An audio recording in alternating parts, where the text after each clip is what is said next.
ਨਾਨਕ ਸਿੰਘ ਦਾ novel ਆਸਤਿਕ ਨਾਸਤਿਕ ਦਾ 23ਵਾਂ ਅੰਕ। ਸੁਣ ਕੇ ਖੁਸ਼ੀ ਨਾਲ ਅੰਬੋ ਦਾ ਦਿਲ ਸੀਨੇ 'ਚ ਸਿਮਟਣਾ ਮੁਸ਼ਕਿਲ ਹੋ ਗਿਆ। ਸਵਰਨ ਸਿੰਘ ਨੂੰ ਇਹ ਯਕੀਨ ਸੀ ਕਿ ਬੈਂਕ 'ਚੋਂ ਜਿਹੜਾ ਉਹਨੇ ਇਮਾਰਤ ਫੰਡ ਦਾ ਰੁਪਇਆ ਕਢਾ ਕੇ ਵਰਤਿਆ ਹੈ, ਇਹਦਾ ਭੇਦ ਕਿਸੇ ਨਾ ਕਿਸੇ ਦਿਨ ਅਵੱਸ਼ ਖੁੱਲ੍ਹੇਗਾ। ਪਰ ਉਹਦੇ ਸੁਪਨੇ 'ਚ ਇਹ ਗੱਲ ਨਹੀਂ ਸੀ ਆਈ ਕਿ ਮਾਮਲਾ ਇੰਨੀ ਛੇਤੀ ਗੜਬੜ ਹੋ ਜਾਏਗਾ। ਬੈਂਕ ਦੀ ਉਸ ਢਾਂਗੂ ਰੋਡ ਵਾਲੀ ਬ੍ਰਾਂਚ ਵਿੱਚ ਵੀ ਸੰਤਾਂ ਦਾ ਇੱਕ ਸਤਸੰਗੀ ਮੌਜੂਦ ਸੀ, ਜਿਹੜਾ ਰਾਜ ਸਿੰਘ ਦੇ ਹੇਠ ਕੰਮ ਕਰਦਾ ਸੀ। ਇਹਦਾ ਨਾਂ ਸੀ ਗੁਲਾਬ ਸਿੰਘ। ਜਿਉਂ ਹੀ ਉਹਨੂੰ ਮਾਮਲੇ ਦਾ ਪਤਾ ਲੱਗਿਆ ਕਿ ਸ਼ਾਮ ਤੋਂ ਪਹਿਲਾਂ ਉਹਨੇ ਸਾਰੀ ਰਿਪੋਰਟ ਸੰਤਾਂ ਦੇ ਨਿਕਟ ਵਰਤੀਆਂ 'ਤੇ ਜਾ ਕੇ ਪਹੁੰਚਾ ਦਿੱਤੀ। ਇਹਨਾਂ ਨਿਕਟ ਵਰਤੀਆਂ 'ਚੋਂ ਮੁਖੀ ਸੀ ਡਾਕਟਰ ਭਜਨ ਸਿੰਘ, ਜਿਹੜਾ ਉੱਪਰੋਂ ਭਾਵੇਂ ਸਵਰਨ ਸਿੰਘ ਨਾਲ ਰਲ ਕੇ ਹੀ ਡੇਰੇ ਦਾ ਪ੍ਰਬੰਧ ਹਿੱਸਾ ਲੈਂਦਾ ਸੀ, ਪਰ ਉਹਨੂੰ ਇਹ ਗੱਲ ਬੜੀ ਰੜਕਦੀ ਸੀ ਕਿ ਡੇਰੇ ਦਾ ਹਜ਼ਾਰਾਂ ਰੁਪਏ ਦਾ ਫੰਡ ਸਵਰਨ ਸਿੰਘ ਆਪਣੇ ਹੀ ਕਬਜ਼ੇ 'ਚ ਰੱਖੇ, ਜਿਸ ਬਾਰੇ ਕਿਸੇ ਨੂੰ ਕੁਝ ਪਤਾ ਹੀ ਨਹੀਂ ਸੀ ਕਿ ਕਿੱਥੋਂ ਰਕਮਾਂ ਆਉਂਦੀਆਂ, ਕਿੱਥੇ ਖਰਚ ਹੁੰਦੀਆਂ। ਇਸ ਮਾਮਲੇ ਨੂੰ ਲੈ ਕੇ ਭਜਨ ਸਿੰਘ ਦੂਜੇ ਸਤਸੰਗੀਆਂ ਨਾਲ ਵੀ ਕਈ ਵਾਰੀ ਘੁਸਰ-ਮੁਸਰ ਕਰ ਚੁੱਕਾ ਸੀ, ਪਰ ਮਾਮਲੇ ਨੂੰ ਖੁੱਲ੍ਹੇ ਸ਼ਬਦਾਂ 'ਚ ਪ੍ਰਗਟ ਕਰਨ ਦੀ ਜੁਰਤ ਨਾ ਭਜਨ ਸਿੰਘ 'ਚ ਸੀ, ਨਾ ਹੀ ਦੂਜਿਆਂ 'ਚ। ਸਾਰੇ ਜਾਣਦੇ ਸੀ ਸੰਤਾਂ ਦੇ ਵਿਸ਼ਵਾਸ ਪਾਤਰ ਸਵਰਨ ਸਿੰਘ ਬਾਰੇ ਇਹੋ ਜਿਹੀ ਕੋਈ ਗੱਲ ਮੂੰਹੋਂ ਕੱਢਣੀ ਸੌਖੀ ਨਹੀਂ। ਜਿਉਂ ਹੀ ਗੁਲਾਬ ਸਿੰਘ ਦੀ ਜ਼ਬਾਨੀ ਇਹ ਨਵਾਂ ਕਾਂਡ ਉਹਨਾਂ ਲੋਕਾਂ ਸੁਣਿਆ, ਸਭਨਾਂ ਦੀਆਂ ਅੱਖਾਂ ਟੱਡੀਆਂ ਰਹਿ ਗਈਆਂ।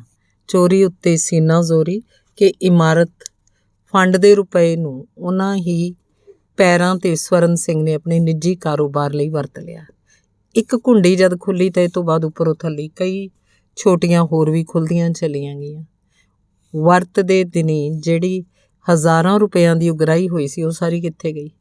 ਇਮਾਰਤ ਲਈ ਜਿਹੜਾ ਮਟੀਰੀਅਲ ਖਰੀਦਿਆ ਗਿਆ ਸੀ, ਉਸ 'ਚ ਕਿੰਨਾ ਬਗੀਚੀ 'ਚ ਪਹੁੰਚਿਆ ਤੇ ਕਿੰਨਾ ਸਵਰਨ ਸਿੰਘ ਦੇ ਕਾਰਖਾਨੇ 'ਚ ਆਦਿ। ਉਪਰੋਕਤ ਇਤਲਾਹ ਇਹਨਾਂ ਲੋਕਾਂ ਨੂੰ ਉਦੋਂ ਮਿਲੀ ਜਦੋਂ ਸੰਤਾਂ ਨੇ ਵਰਤ ਧਾਰਨ ਕੀਤਾ ਹੋਇਆ ਸੀ, ਜਿਹਦੇ ਵਿਚਾਲੇ ਸੰਤਾਂ ਤੀਕ ਇਹਦੀ ਰਿਪੋਰਟ ਪਹੁੰਚਾਉਣੀ ਉਹ ਲੋਕ ਮੁਨਾਸਬ ਨਹੀਂ ਸੀ ਸਮਝਦੇ। ਪਰ ਜਿਉਂ ਹੀ ਵਰਤ ਉਪਾਰਨ ਦੀ ਭੀੜ ਭਾੜ ਸਮਾਪਤ ਹੋਈ, ਤਿਉਂ ਹੀ ਸੰਤਾਂ ਨੂੰ ਬੰਨ ਦੀ ਬਿਮਾਰੀ ਤੋਂ ਛੁਟਕਾਰਾ ਮਿਲਿਆ ਕਿ ਸਾਰਾ ਮਾਮਲਾ ਉਹਨਾਂ ਤੀਕ ਪਹੁੰਚਾ ਦਿੱਤਾ ਗਿਆ। ਸਵਰਨ ਸਿੰਘ ਦੀ ਨਾਦਰਸ਼ਾਹੀ ਬਾਰੇ ਖੂਬ ਮਿਰਚ ਮਸਾਲੇ ਲਾ ਕੇ ਗੱਲਾਂ ਦੱਸੀਆਂ ਗਈਆਂ। ਇਹਨਾਂ ਗੱਲਾਂ ਨੂੰ ਸੁਣ ਕੇ ਸੰਤਾਂ ਨੂੰ ਝਟਪਟ ਇਤਬਾਰ ਨਹੀਂ ਆ ਸਕਿਆ। ਹੋਰ ਕਿਸੇ ਦੀ ਗੱਲ ਹੁੰਦੀ ਤਾਂ ਭਾਵੇਂ ਮੰਨ ਲੈਂਦੇ, ਪਰ ਸਵਰਨ ਸਿੰਘ ਵਰਗਾ ਨਿਸ਼ਕਾਮ ਪ੍ਰੇਮੀ ਵੀ ਇੱਥੋਂ ਤੱਕ ਪਹੁੰਚ ਸਕਦਾ, ਇਹ ਤਾਂ ਉਹਨਾਂ ਦੇ ਭਾਣੇ ਅਸੰਭਵ ਤੋਂ ਵੀ ਅਸੰਭਵ ਸੀ। ਪਰ ਜਦੋਂ ਹੀ ਬੈਂਕ ਦੇ ਕਲਰਕ ਗੁਲਾਬ ਸਿੰਘ ਨੇ ਹਾਜ਼ਰ ਹੋ ਕੇ ਆਪਣੀ ਜ਼ਬਾਨੀ ਸਾਰਾ ਕੁਝ ਦੱਸਿਆ, ਤਾਂ ਸੰਤਾਂ ਨੂੰ ਵਿਸ਼ਵਾਸ ਕਰਨਾ ਹੀ ਪਿਆ। ਇੰਨੀ ਵੱਡੀ ਰਕਮ ਉਹ ਬਗਲਾ ਭਗਤ ਇੱਕ ਵਾਰਗੀ ਹੜੱਪ ਗਿਆ। ਇਹ ਸੋਚ ਕੇ ਸੰਤਾਂ ਦੇ ਤਨ ਬਦਨ ਨੂੰ ਅੱਗ ਹੀ ਤਾਂ ਲੱਗ ਗਈ। ਇੱਧਰ ਇਹ ਕਾਂਡ ਉਪਸਥਿਤ ਸੀ, ਦੂਜੇ ਪਾਸੇ ਸਵਰਨ ਸਿੰਘ ਵੀ ਅਵੇਸਲਾ ਨਹੀਂ ਸੀ। ਉਹਨੂੰ ਵੀ ਕਿਸੇ ਤਰ੍ਹਾਂ ਇਸ ਮਾਮਲੇ ਦੀ ਭਿਣਕ ਪੈ ਗਈ ਸੀ, ਜਿਸ ਕਰਕੇ ਖੜੇ ਪੈਰੀਂ ਉਹ ਆਪਣੇ ਰਸਤੇ 'ਚ ਆਉਣ ਵਾਲੀਆਂ ਔਕੜਾਂ ਦੇ ਟਾਕਰੇ ਲਈ ਲੈਸ ਹੋ ਗਿਆ। ਤਿਆਰ ਤੋਂ ਪਹਿਲਾਂ ਤੋਂ ਹੀ ਸੀ, ਬੜਾ ਕੁਝ ਉਹਨੇ ਸੋਚ ਸਮਝ ਰੱਖਿਆ ਸੀ, ਪਰ ਹੁਣ ਜਦ ਉਸ ਲਈ ਮੈਦਾਨੇ ਜੰਗ 'ਚ ਕੁੱਦਣ ਦਾ ਸਮਾਂ ਬਿਲਕੁਲ ਸਿਰ 'ਤੇ ਆ ਪਹੁੰਚਿਆ, ਤਾਂ ਮੋਰਚਾਬੰਦੀ ਕਰਨ 'ਚੋਂ ਅਵੇਸਲਾ ਕਿਵੇਂ ਰਹਿ ਸਕਦਾ ਸੀ। ਸਵਰਨ ਸਿੰਘ ਇਹ ਵੀ ਜਾਣਦਾ ਸੀ ਕਿ ਜਦੋਂ ਤੀਕ ਸੰਤਾਂ ਦੀ ਘੰਡੀ ਉਹਦੀ ਉਂਗਲਾਂ ਹੇਠ ਰਹੇਗੀ, ਜਦ ਤੀਕ ਕੋਈ ਉਹਦੀ ਵਾਹ ਵੱਲ ਨਹੀਂ ਝਾਕ ਸਕਦਾ, ਤੇ ਘੰਡੀ ਦਬਾਉਣ ਲਈ ਉਹਨੂੰ ਕੁਝ ਤਾਕਤ ਤਾਂ ਗਣੇਸ਼ ਮਾਲੀ ਵਾਲੇ ਮਾਮਲੇ ਨੇ ਪ੍ਰਦਾਨ ਕਰਤੀ। ਬਾਕੀ ਜੇ ਕੁਝ ਕਸਰ ਸੀ ਤਾਂ ਇਹ ਪੂਰੀ ਕਰਤੀ ਸੰਤਾਂ ਦੀ ਬਿਮਾਰੀ ਵਾਲੇ ਕਾਂਡ ਨੇ। ਸੰਤਾਂ ਨੂੰ ਬਹਿਨ ਪੈ ਗਿਆ, ਫਿਰ ਵੀ ਬਹੁਤਾ ਖਾ ਜਾਣ ਕਰਕੇ ਇਹਦਾ ਸਬੂਤ ਢੂੰਡਣ ਲਈ ਉਹਨੂੰ ਕਿਤੇ ਬਾਹਰ ਜਾਣਾ ਨਹੀਂ ਸੀ ਪਿਆ। ਘਰ 'ਚ ਹੀ ਲੱਭ ਪਿਆ ਜਦ ਅੰਬੋ ਨੇ ਸਭ ਕੁਝ ਦੱਸਤਾ। ਅੰਬੋ ਇੰਨੀ ਅਧੀਰ, ਇੰਨੀ ਬੇਸਬਰੀ ਹੋ ਰਹੀ ਹੈ ਸੰਤਾਂ ਲਈ, ਇਸ ਗੱਲ ਨੂੰ ਸਵਰਨ ਸਿੰਘ ਨੇ ਕਿਸੇ ਹੋਰ ਰੰਗ 'ਚ ਹੀ ਤੱਕਿਆ। ਉਹਨੂੰ ਯਕੀਨ ਹੋ ਗਿਆ ਕਿ ਹੁਣ ਸੰਤਾਂ ਦੀ ਘੰਡੀ ਨਾ ਕੇਵਲ ਉਹਦੀਆਂ ਉਂਗਲਾਂ ਹੇਠ ਹੈ, ਸਗੋਂ ਦੋਵਾਂ ਹੱਥਾਂ ਦੀ ਮਜ਼ਬੂਤ ਪਕੜ 'ਚ ਹੈ। ਕਿਹੜੇ ਢੰਗ ਨਾਲ ਸੰਤਾਂ ਦੀ ਤਸਵੀਰ ਦਾ ਕਾਲਾ ਪਾਸਾ ਉਹਨਾਂ ਦੀ ਦ੍ਰਿਸ਼ਟੀ ਗੋਚਰ ਕੀਤਾ ਜਾਏ, ਉਹ ਇਸ ਬਾਰੇ ਸੋਚ ਹੀ ਰਿਹਾ ਸੀ। ਉੱਧਰੋਂ ਉਹਨੂੰ ਇੱਕ ਸੇਵਾਦਾਰ ਦੇ ਹੱਥ ਸੰਤਾਂ ਦਾ ਸੁਨੇਹਾ ਆ ਪਹੁੰਚਿਆ, ਜਿਹਨੇ ਦੱਸਿਆ ਕਿ ਮਹਾਰਾਜ ਉਹਨੂੰ ਯਾਦ ਕਰ ਰਹੇ ਆ ਕਿਸੇ ਜ਼ਰੂਰੀ ਕੰਮ ਲਈ। ਜ਼ਰੂਰੀ ਕੰਮ ਕਿਹੜਾ ਹੋ ਸਕਦਾ ਹੈ? ਇਹ ਗੱਲ ਸਵਰਨ ਸਿੰਘ ਤੋਂ ਗੁੱਝੀ ਨਹੀਂ ਸੀ। ਸੇਵਾਦਾਰ ਹੱਥ ਉਹਨੇ ਕਹਿ ਭੇਜਿਆ ਵੀ ਸ਼ਾਮ ਤੀਕ ਮਹਾਰਾਜ ਦੀ ਸੇਵਾ 'ਚ ਹਾਜ਼ਰ ਹੋ ਜਾਏਗਾ, ਤੇ ਸੇਵਾਦਾਰ ਦੇ ਚਲੇ ਜਾਣ ਤੋਂ ਬਾਅਦ ਖੜੇ ਪੈਰੀਂ ਉਸ ਗਣੇਸ਼ ਮਾਲੀ ਨੂੰ ਸਦਵਾ ਲਿਆ, ਜਿਸ ਪਾਸੋਂ ਇਸ ਵੇਲੇ ਢਾਲ ਤੇ ਤਲਵਾਰ ਦੋਵਾਂ ਦਾ ਕੰਮ ਲੈਣਾ ਚਾਹੁੰਦਾ ਸੀ। ਗਣੇਸ਼ ਨੇ ਆਉਂਦੇ ਹੱਥ ਜੋੜ ਕੇ ਸਤਿ ਸ਼੍ਰੀ ਅਕਾਲ ਬੁਲਾਈ ਤੇ ਸੋਫੇ ਦੇ ਪਾਸ ਦਰੀ 'ਤੇ ਬੈਠ ਗਿਆ। ਗਣੇਸ਼, ਸਵਰਨ ਸਿੰਘ ਨੇ ਗੰਭੀਰ ਜਿਹੇ ਰੌਣ 'ਚ ਉਹਨੂੰ ਕਿਹਾ, ਬਈ ਤੇਰੇ ਉੱਤੇ ਸੰਤਾਂ ਦੀ ਕਰੋਪੀ ਅਜੇ ਦੂਰ ਨਹੀਂ ਹੋਈ। ਮੈਂ ਤੇ ਆਪਣੇ ਵੱਲੋਂ ਬੜੀ ਕੋਸ਼ਿਸ਼ ਕੀਤੀ ਹੈ, ਪਰ ਤੂੰ ਜਾਣਦਾ ਵੱਡਾ ਪਾਪ ਇੰਨੀ ਛੇਤੀ ਬਖਸ਼ਿਆ ਜਾਣਾ ਮੁਸ਼ਕਿਲ ਹੈ। ਸੁਣ ਕੇ ਗਣੇਸ਼ ਦੀ ਖਾਨਿਓਂ ਗਈ। ਉਹ ਤਾਂ ਆਪਣੇ ਜਾਣੇ ਇਸ ਪਾਪ ਤੋਂ ਮੁਕਤ ਹੋਇਆ ਸਮਝੀ ਬੈਠਾ ਸੀ, ਜਦਕਿ ਪਹਿਲੇ ਦਿਨ ਹੀ ਮਾਲਕ ਨੇ ਉਹਨੂੰ ਵਿਸ਼ਵਾਸ ਜੋ ਦਿਵਾ ਦਿੱਤਾ ਸੀ। ਉਹ ਘਬਰਾ ਉੱਠਿਆ, ਕੰਬਦਾ ਹੋਇਆ ਹੱਥ ਜੋੜ ਕੇ ਬੋਲਿਆ, ਸੱਚ ਕਹਿੰਦੇ ਹੋ ਮਾਈ ਬਾਪ? ਪਾਪ ਮੇਰਾ ਨਿੱਕਾ ਮੋਟਾ ਤੇ ਨਹੀਂ ਸੀ ਨਾ? ਅੱਛਾ ਜੀ, ਫਿਰ ਹੁਣ ਮੇਰਾ ਕੀ ਬਣੇਗਾ? ਖੈਰ, ਤਸੱਲੀ ਦਿੰਦਾ ਸਵਰਨ ਸਿੰਘ ਬੋਲਿਆ, ਫਿਕਰ ਵਾਲੀ ਐਸੀ ਕੋਈ ਗੱਲ ਨਹੀਂ। ਮੇਰੀ ਸਲਾਹ ਵੇ ਅੱਜ ਕਿਸੇ ਵੇਲੇ ਮੈਂ ਤੈਨੂੰ ਨਾਲ ਲੈ ਕੇ ਮਹਾਰਾਜ ਹੋਰਾਂ ਕੋਲ ਹਾਜ਼ਰ ਹੋਵਾਂ। ਗਣੇਸ਼ ਦੀ ਨਿਰਾਸ਼ਾ ਆਸ਼ਾ 'ਚ ਬਦਲ ਗਈ। ਉਹ ਗਦਗਦ ਹੋ ਕੇ ਬੋਲਿਆ, ਮਾਈ ਬਾਪ, ਤੁਸੀਂ ਜੇ ਮੇਰੇ ਲਈ ਖੇਚਲ ਨਾ ਕਰੋ ਤਾਂ ਹੋਰ ਕੌਣ ਕਰੇ? ਜਿਉ ਜਾਣਦੇ ਹੋ ਮੈਨੂੰ ਇਸ ਪਾਪ ਤੋਂ ਬਚਾਓ। ਥੋੜ੍ਹੀ ਦੇਰ ਚੁੱਪ ਰਹਿਣ ਤੋਂ ਬਾਅਦ ਸਵਰਨ ਸਿੰਘ ਬੋਲਿਆ, ਅੱਛਾ ਐਂ ਕਰ, ਅੱਜ ਰਾਤੀ ਆਪਾਂ ਚੱਲਾਂਗੇ ਉਹਨਾਂ ਦੀ ਕੁਟੀਆ 'ਚ। ਤੂੰ ਤਿਆਰ ਰਹੀ, ਮੈਂ ਆ ਕੇ ਤੈਨੂੰ ਨਾਲ ਲੈ ਲਾਂਗਾ। ਹੁਣ ਜਾ। ਗਣੇਸ਼ ਆਪਣੇ ਮਾਲਕ ਨੂੰ ਲੱਖ ਲੱਖ ਅਸੀਸ ਦਿੰਦਾ ਚਲਾ ਗਿਆ। ਰਾਤ ਦੇ ਕੋਈ 8:30 ਵਜੇ ਸਵਰਨ ਸਿੰਘ ਬਗੀਚੀ 'ਚ ਜਾ ਪੁੱਜਾ। ਗਣੇਸ਼ ਸ਼ਾਮ ਤੋਂ ਹੀ ਉਹਦੀ ਉਡੀਕ 'ਚ ਸਾਂਭ ਸਿੱਖ ਕਰਕੇ ਬੈਠਾ ਹੋਇਆ ਸੀ। ਉਹਨੂੰ ਨਾਲ ਲੈ ਕੇ ਉਹ ਸੰਤਾਂ ਦੀ ਕੁਟੀਆ ਵੱਲ ਤੁਰ ਪਿਆ। ਸੰਤ ਇਸ ਵੇਲੇ ਤਕੀਏ ਦਾ ਢਾਸਣਾ ਲਾਈ ਬਰਾਜੇ ਹੋਏ ਸਨ ਤੇ ਇੱਕ ਸੇਵਾਦਾਰ ਉਹਨਾਂ ਦੇ ਪਿੰਡੇ ਤੇ ਮਾਲਿਸ਼ ਕਰ ਰਿਹਾ ਸੀ। ਦੁਆ ਮੱਥਾ ਟੇਕਿਆ, ਫਿਰ ਪੂਰੇ ਅਦਬ ਨਾਲ ਬੈਠ ਗਏ। ਅੱਗੇ ਸਵਰਨ ਸਿੰਘ ਤੇ ਉਹ ਤੋਂ ਪਿੱਛੇ, ਜ਼ਰਾ ਪਿੱਛੇ ਗਣੇਸ਼। ਸੰਤਾਂ ਦਾ ਇਸ਼ਾਰਾ ਪਾ ਕੇ ਸੇਵਾਦਾਰ ਬਾਹਰ ਚਲਾ ਗਿਆ ਤੇ ਉਹਨਾਂ ਦੀ ਆਗਿਆ ਅਨੁਸਾਰ ਜਾਂਦਾ ਹੋਇਆ ਬੂਹਾ ਢੋ ਗਿਆ। ਸਵਰਨ ਸਿੰਘ ਨੇ ਇੱਕ ਲੁਕਵੀਂ ਤੇ ਪੜਚੋਲਵੀਂ ਨਜ਼ਰ ਨਾਲ ਸੰਤਾਂ ਦੇ ਚਿਹਰੇ ਵੱਲ ਤੱਕਿਆ, ਜਿਸ ਉੱਤੇ ਉਹਨੂੰ ਗੁੱਸੇ ਤੇ ਸ਼ਿਕਵੇ ਦੇ ਚਿੰਨ੍ਹ ਨਜ਼ਰ ਆਏ। ਉਹ ਸਮਝ ਗਿਆ ਕਿ ਸੰਤਾਂ ਦੀ ਕਰੋਪੀ ਉਸ ਉੱਤੇ ਵਰੀ ਕੇ ਵਰੀ, ਪਰ ਉਹ ਘਬਰਾਇਆ ਨਹੀਂ। ਇਸ ਕਰੋਪੀ ਦੇ ਮੁਕਾਬਲੇ ਲਈ ਉਹ ਅੱਜ ਕਿੱਲ ਕਾਂਟੇ ਨਾਲ ਲੈਸ ਹੋ ਕੇ ਆਇਆ ਸੀ। ਉਹਨੇ ਸੰਤਾਂ ਦੀ ਤੱਕਣੀ ਤੋਂ ਹੀ ਜਾਂਚ ਲਿਆ ਵੀ ਮਾਲੀ ਦੇ ਨਾਲ ਹੋਣ ਕਾਰਨ ਉਹਨਾਂ ਦੀ ਨਾਰਾਜ਼ਗੀ 'ਚ ਵਾਧਾ ਹੋਈ ਜਾ ਰਿਹਾ। ਸ਼ਾਇਦ ਸੰਤ ਕਿਸੇ ਦੂਜੇ ਦੇ ਸਾਹਮਣੇ ਨਹੀਂ, ਸਗੋਂ ਇਕੱਲੇ ਸਵਰਨ ਸਿੰਘ ਉੱਤੇ ਆਪਣੇ ਗੁੱਸੇ ਦਾ ਥੈਲਾ ਉਲੱਦਣਾ ਚਾਹੁੰਦੇ ਸੀ। ਹਮੇਸ਼ਾ ਦੇ ਵਰਤਾਅ ਤੋਂ ਉਲਟ ਸਵਰਨ ਸਿੰਘ ਨੇ ਵੇਖਿਆ ਕਿ ਨਾ ਤਾਂ ਸੰਤਾਂ ਨੇ ਉਹਨੂੰ ਮੱਥਾ ਟੇਕਣ ਵੇਲੇ ਅਸ਼ੀਰਵਾਦ ਦਿੱਤਾ, ਨਾ ਹੀ ਸੁੱਖ ਸਾਂਦ ਪੁੱਛੀ। ਗੁੰਮ ਦੇ ਗੁੰਮ ਬੈਠੇ ਰਹੇ, ਜਿਵੇਂ ਸਵਰਨ ਸਿੰਘ ਦੀ ਆਮਦ ਕੁਝ ਵੀ ਵਿਸ਼ੇਸ਼ਤਾ ਨਾ ਰੱਖਦੀ ਹੋਵੇ। ਖਿਮਾ ਕਰਨਾ ਮਹਾਰਾਜ, ਸਵਰਨ ਸਿੰਘ ਨੇ ਗੱਲ ਕਰਤੀ ਲੜੀ ਤੋਰੀ। ਕੱਲ ਪਰਸੋਂ ਤੋਂ ਹਾਜ਼ਰੀ ਨਹੀਂ ਭਰ ਸਕਿਆ, ਤਬੀਅਤ ਕੁਝ ਢਿੱਲੀ ਸੀ। ਆਪਣੀ ਤਬੀਅਤ ਦਾ ਕੀ ਹਾਲ ਜੇ? ਕੁਝ ਕਰੜੇ ਜੇ ਰੌਣ 'ਚ ਇੰਨਾ ਹੀ ਕਹਿ ਕੇ ਸੰਤਾਂ ਨੇ ਮੂੰਹ ਦੂਜੇ ਪਾਸੇ ਮੋੜ ਲਿਆ। ਉਹਨਾਂ ਨੂੰ ਦੂਜੇ ਪ੍ਰੇਮੀਆਂ ਵੱਲੋਂ ਸਵਰਨ ਸਿੰਘ ਦੇ ਵਿਰੁੱਧ ਜਿਸ ਤਰ੍ਹਾਂ ਭੜਕਾਇਆ ਗਿਆ ਸੀ, ਇਹਦੇ ਅਸਰ ਨਾਲ ਉਹਨਾਂ ਦਾ ਮਨ ਬਹੁਤ ਹੀ ਖਰਾਬ ਸੀ। ਉਹ ਖੁਦ ਵੀ ਹੁਣ ਤੱਕ ਸਵਰਨ ਸਿੰਘ ਦੀ ਉਡੀਕ ਕਰਦੇ ਰਹੇ ਸਨ ਤਾਂ ਜੋ ਇਸ ਮਾਮਲੇ ਦੀ ਉਹ ਤੋਂ ਕਰੜਾਈ ਨਾਲ ਪੁੱਛ ਪੜਤਾਲ ਕਰਨ ਤੇ ਉਹਨੂੰ ਪੁੱਛਣ ਕਿ ਇਮਾਰਤ ਫੰਡ ਦਾ ਰੁਪਇਆ ਉਹਨੇ ਕਿਹਦੀ ਆਗਿਆ ਤੇ ਕਿਉਂ ਕਢਵਾਇਆ।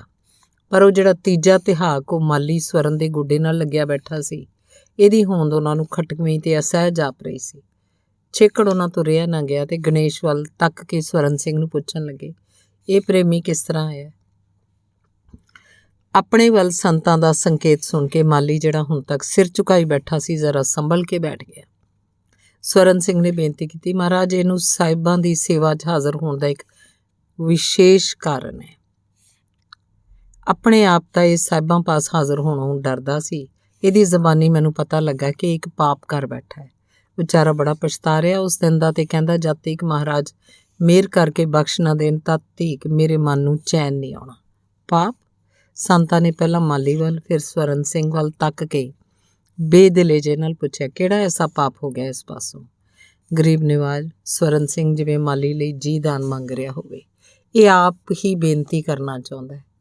10 ਪ੍ਰੇਮੀਆਂ ਸੰਤਾਂ ਨੇ ਮਾਲੀ ਵੱਲ ਕੁਝ ਖਿੱਚੀ ਨਜ਼ਰ ਨਾਲ ਤੱਕਦਿਆਂ ਪੁੱਛਿਆ, ਪਾਪ ਕੋਈ ਵੀ ਹੋਵੇ, ਛੋਟਾ ਭਾਵੇਂ ਵੱਡਾ, ਉਹਦਾ ਅਸਲੀ ਪ੍ਰਾਸ਼ਚਿਤ ਤਾਂ ਪਛਤਾਤਾਪ ਹੀ ਹੈ।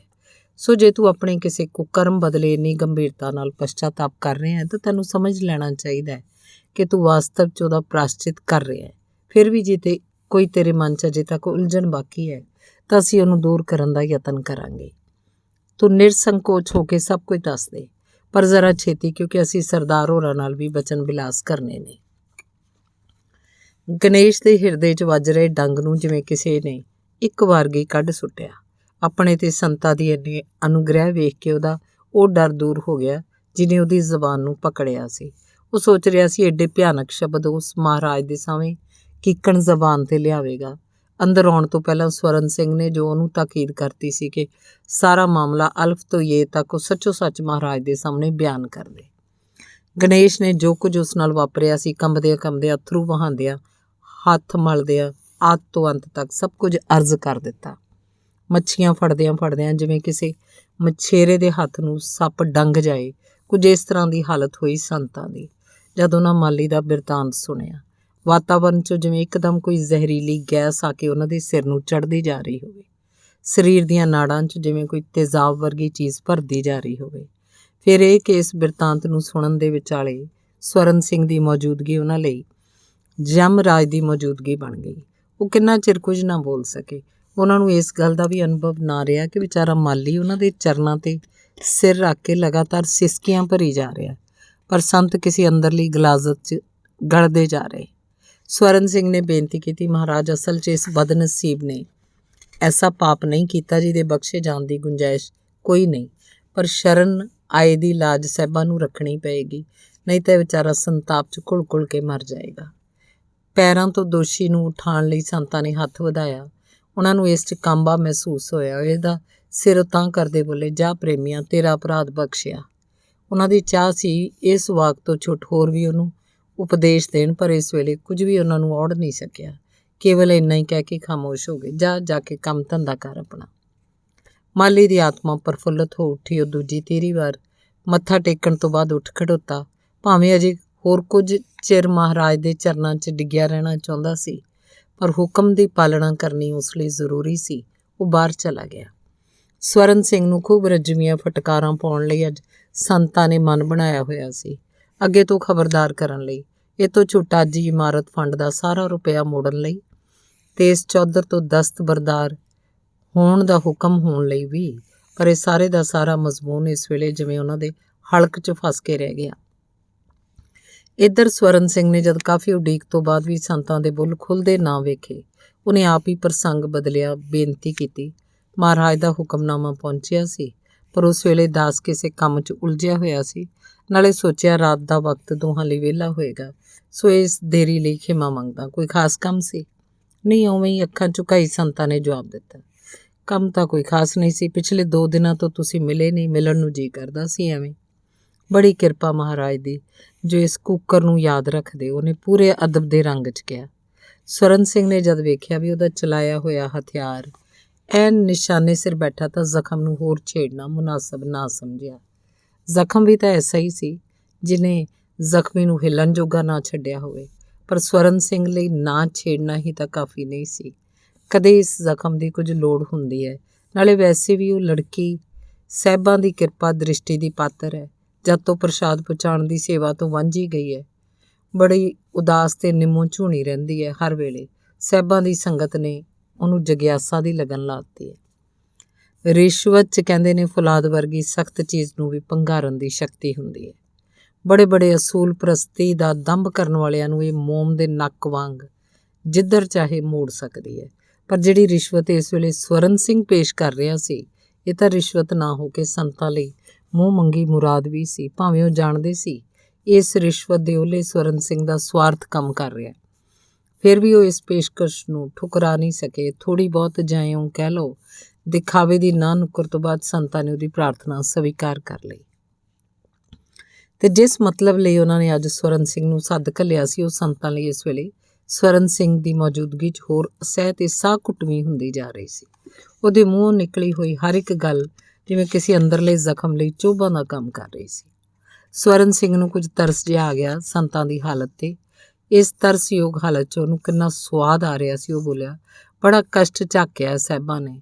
ਦਾਸ ਦੀ ਇੱਕ ਬੇਨਤੀ ਹਜ਼ੂਰ ਦੇ ਚਰਨਾਂ 'ਚ, ਜੇ ਪ੍ਰਵਾਨ ਹੋਵੇ।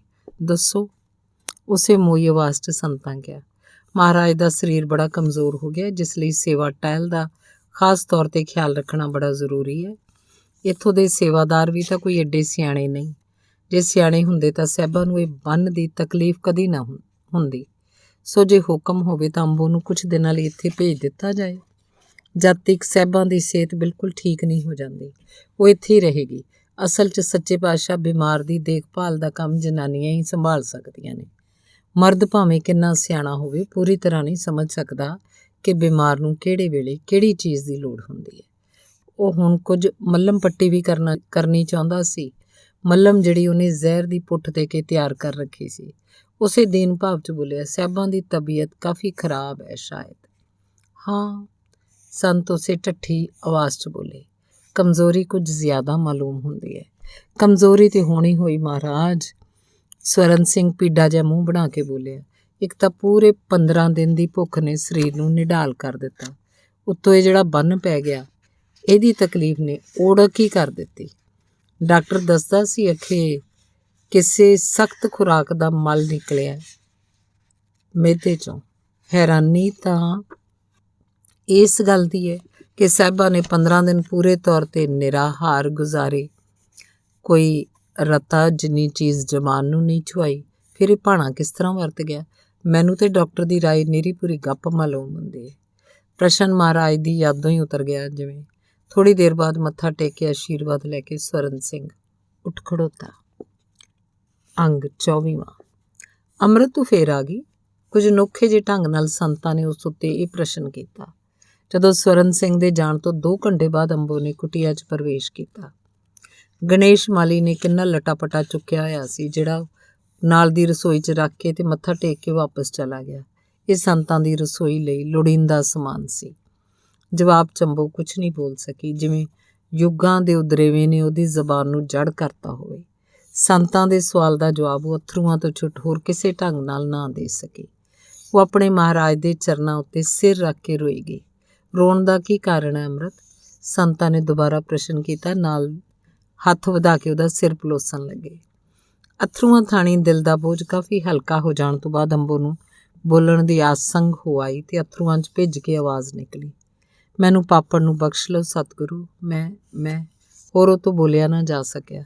ਸਿਰ ਉਹਦਾ ਅਜੇ ਵੀ ਸੰਤਾਂ ਦੇ ਚਰਨਾਂ 'ਤੇ ਸੀ। ਉਹ ਕਮਲੀ, ਸੰਤਾਂ ਨੇ ਅਨੁਗ੍ਰਹਿ ਭਰੇ ਸ਼ਬਦਾਂ 'ਚ ਕਿਹਾ, ਸਮਝ ਲਿਆ, ਪਰ ਤੇਰਾ ਤਾਂ ਇਸ 'ਚ ਕੋਈ ਦੋਸ਼ ਨਹੀਂ। ਦੁੱਖ ਸੁੱਖ ਸਰੀਰਾਂ ਦੇ ਭੋਗ ਨੇ, ਤੂੰ ਨਿਰਦੋਸ਼ ਹੈ। ਭਾਵੀ ਨੂੰ ਇਹੀ ਮਨਜ਼ੂਰ ਸੀ। ਉੱਠ, ਅਸਾਸਤੀ ਹੋ।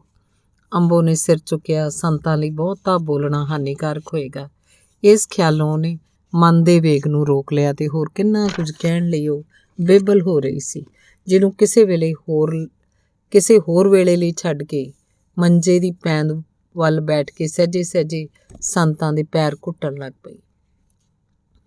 ਮਾਲੀ ਦੂਜੇ ਕਮਰੇ 'ਚ ਸਮਾਨ ਰੱਖ ਕੇ ਜਾ ਚੁੱਕਾ ਸੀ। ਅੰਬੋ ਐਵੇਂ ਆਤਮ ਰਸ 'ਚ ਗੜੂੰਦ ਪੈਂਦ ਵੱਲ ਬੈਠੀ ਚਰਨਾਂ ਦੀ ਸੇਵਾ ਕਰਦੀ ਰਹੀ। ਘਰੋਂ ਜਦੋਂ ਨਿਕਲੀ ਸੀ ਤਾਂ ਇਸ ਭਾਵ ਨਾਲ ਕਿ ਸੰਤਾਂ ਦੇ ਦਰ 'ਤੇ ਢਹਿ ਕੇ ਆਪਣੇ ਪਾਪ ਦਾ ਪ੍ਰਾਇਸ਼ਚਿਤ ਕਰੇਗੀ, ਮਹਾਰਾਜ ਦੇ ਸਰਾਪ ਤੋਂ ਬਚਣ ਲਈ ਅਰਜ਼ੋਈਆਂ ਜੋਦੜੀਆਂ ਕਰੇਗੀ। ਪਰ ਇੱਥੇ ਆ ਕੇ ਉਹਦੀ ਹੈਰਾਨੀ ਓੜਕਾਂ ਤੱਕ ਜਾ ਪਹੁੰਚੀ, ਜਦ ਉਦਾਰਤਾ ਦੇ ਪੁੰਜ ਮਹਾਰਾਜ ਦੇ ਮੱਥੇ ਦੇ ਨਾ ਮਾਤਰ ਵੀ ਵੱਟ ਉਹਨੂੰ ਵਿਖਾਈ ਨਾ ਦਿੱਤਾ, ਸਗੋਂ ਉੱਤੋਂ ਉਲਟ ਸੰਤਾਂ ਨੇ ਉਹਨੂੰ ਨਿਰਦੋਸ਼ ਕਹਿ ਦਿੱਤਾ। ਇਹਨਾਂ ਹੀ ਉਦਗਾਰਾਂ ਦੇ ਅਸਰ 'ਚ ਅੰਬੋ ਇਸ ਵੇਲੇ ਸੇਵਾ 'ਚ ਇੰਨੀ ਲਿਵਲੀਨ ਹੋ ਗਈ, ਉਹਦਾ ਸਿਰ ਝੁਕਦਾ ਝੁਕਦਾ ਸੰਤਾਂ ਦੇ ਦੋਹਾਂ ਪੱਬਾਂ ਵਿਚਾਲੇ ਟਿਕ ਗਿਆ, ਜਿਕਣ ਚੂਚਾ ਆਪਣੇ ਆਪ ਨੂੰ ਕੁਕੜੀ ਦੇ ਖੰਭਾਂ 'ਚ ਲੁਕਾ ਲੈਂਦਾ। ਸੰਤ ਨਿੱਸਲ ਲੇਟੇ ਰਹੇ। ਅੰਬੋ ਦੇ ਹੱਥਾਂ ਤੇ ਸਿਰ ਦੇ ਨਿੱਘੇ ਸਪਰਸ਼ ਨਾਲ ਉਹਨਾਂ ਦੀ ਮਾਨਸਿਕਤਾ ਉੱਤੇ ਭਾਂਤੋ ਭਾਂਤੀ ਚਿੱਤਰ ਉਲੀਕਦੇ ਰਹੇ ਤੇ ਮਿਟਦੇ ਰਹੇ। ਅਣਗਿਣਤ ਪ੍ਰਕਾਰ ਦੀਆਂ ਭਾਵਨਾਵਾਂ ਵਿਕਸਦੀਆਂ ਰਹੀਆਂ, ਸਿਮਟਦੀਆਂ ਰਹੀਆਂ। 2 ਮਨੁੱਖੀ ਸਿਰ, ਜਿਹੜੇ ਇਸ ਵੇਲੇ ਇੱਕ ਦੂਜੇ ਨਾਲੋਂ 5.5 ਪੌਣੇ 6 ਫੁੱਟਾਂ ਦੀ ਵਿੱਥ 'ਤੇ ਸੀ, ਕਿਸ ਪ੍ਰਕਾਰ ਪਰਸਪਰ ਵਿਰੋਧੀ ਕਿਸਮ ਦੀਆਂ ਚੇਤਨਾਵਾਂ ਨਾਲ ਭਰੇ ਪਏ ਸਨ।